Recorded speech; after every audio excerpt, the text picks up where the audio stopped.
ప్రేమ లోకం నువ్వే అంటున్నా, నీతో ప్రయాణం ఇష్టమేనన్నా, ప్రేమ తెలిపిన రామ చిలుకను హత్తుకోమన్నా.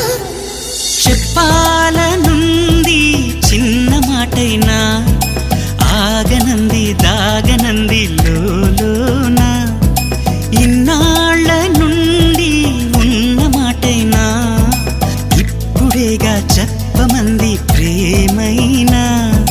పెదవి కదిలించుకో, మనసే వినిపించుకో, పరదా తొలగించు కొంతైనా.